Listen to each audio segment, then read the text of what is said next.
My name is Jean-Michel. Je suis français et j'ai acheté un Super Pacifica il y a 2 mois. J'ai beaucoup cherché sur internet et je trouve que c'est le meilleur choix pour moi aujourd'hui. J'ai acheté le camion au Québec et j'ai fait Québec-Portland pour monter le Super Pacifica. Et voilà, j'en suis très content.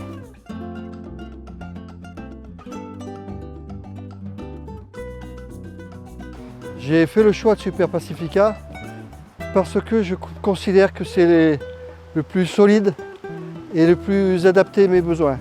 Il est petit, il y a assez d'espace pour ce que je veux faire et il me semble très solide, très costaud. La fabrication est robuste et il va très bien avec le Tacoma. C'est les coordonnées de ma maison en France. C'est en rouge. After, ici, c'est le côté est.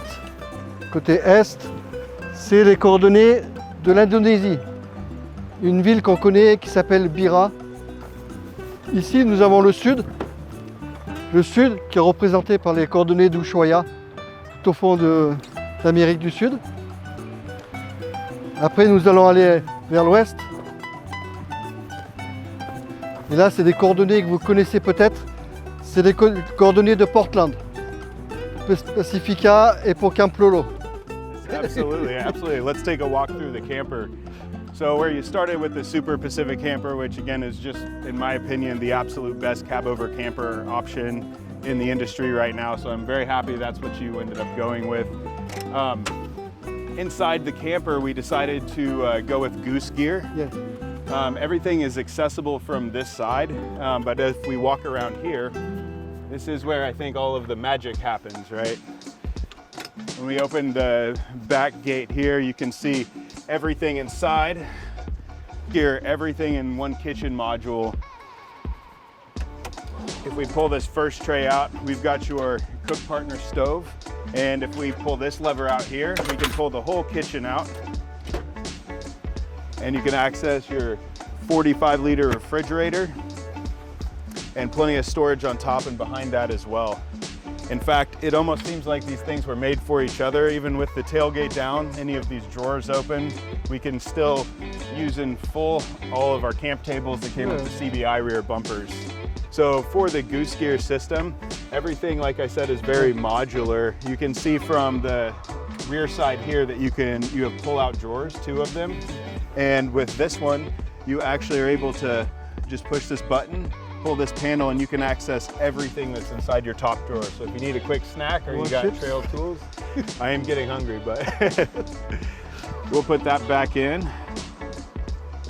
Actually built for the Tacoma with intention of the Super Pacific itself. I see something very important. Yeah, what's that? No wires. No wires, exactly. This is one of the many reasons that I think Super Pacific is the best option for a cab over camper. We've incorporated a ton of different electrical items in this. We have a Goal Zero battery in here for you. We also have the dual battery system in the front that's powering a fuse block, and that's going to be powering all the lighting and additions that we've added here. Whenever you add all of these electrical components, you have to find a good place to hide all of the wire, and that's always a tricky thing. With Super Pacific, they actually have chamfered channels up here and down here, which allow us to route all of the wiring to keep everything clean and hidden, so you don't have to worry about snagging it or seeing it all.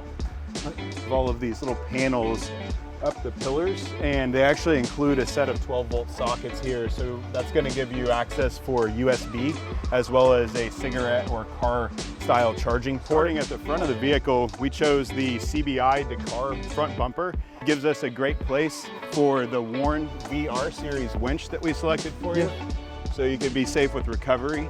To pair with the Warn winch, we chose a Factor 55 Ultra hook. And then inside of the bumper, we also have lighting from Diode Dynamics. We went with their 30-inch light bar in white, but we had to also add fog lights, so we went with the SAE yellow fog light. Speaking of lighting, we wanted to make sure that we fixed one problem that's really common with brand new Tacomas and 4Runners. They're great vehicles, but they don't come with the best headlights. Okay. So we chose Morimoto's HD headlights. We did it with the amber DRL switchbacks. Yes. I think they look fantastic, and the light is Yes. fantastic as well. Ditch lights from Dow Dynamics as well. We went with white as your preference for those. The ditch lighting is going to provide a nice pattern out here to the side. Whenever you're off-road, you might find ruts or obstacles on the sides, and it's best to be able to see that stuff from the driver's seat. Moving on from there, we stuck with CBI and Prinsu and went with a habitat rack that works great with the Super Pacific. It gives us a place to add storage on top, and also another light bar from Diode Dynamics here.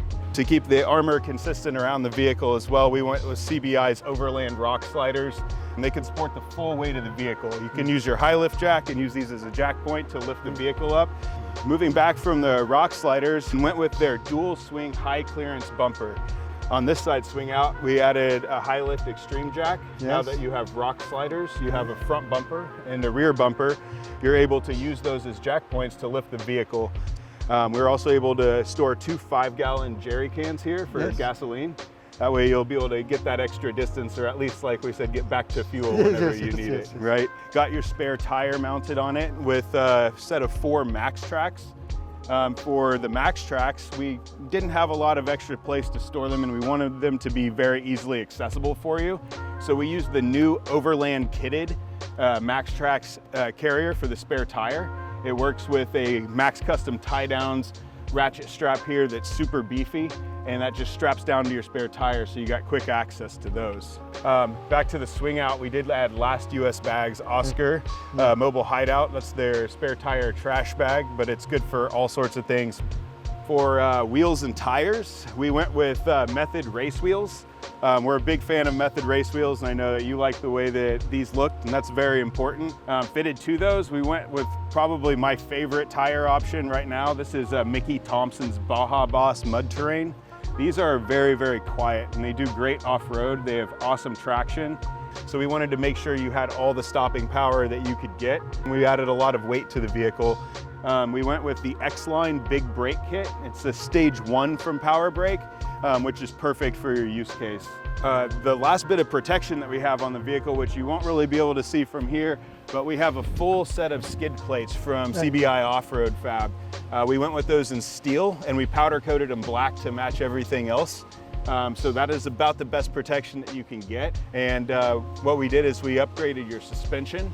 We went with the Ironman 4x4. It's their Foam Cell Pro suspension case. We went with the heavy load for the leaf pack in the rear. We made that calculation based on how much weight we thought would be in the vehicle, and I think we achieved a very nice ride height. And in the front, we did the same thing. When you have leaf springs in the rear, you have coilovers in the front. So we went with their heavy load coilovers as well, and adjusted those up just a little bit to make the ride height perfectly even. I think the last thing that we can mention on the front end here is the Safari snorkel. When you raise the intake up to this level, it's able to bypass a lot of that particulate matter and help keep your air filter really clean, which improves the performance of your vehicle and makes everything last a little bit longer as well.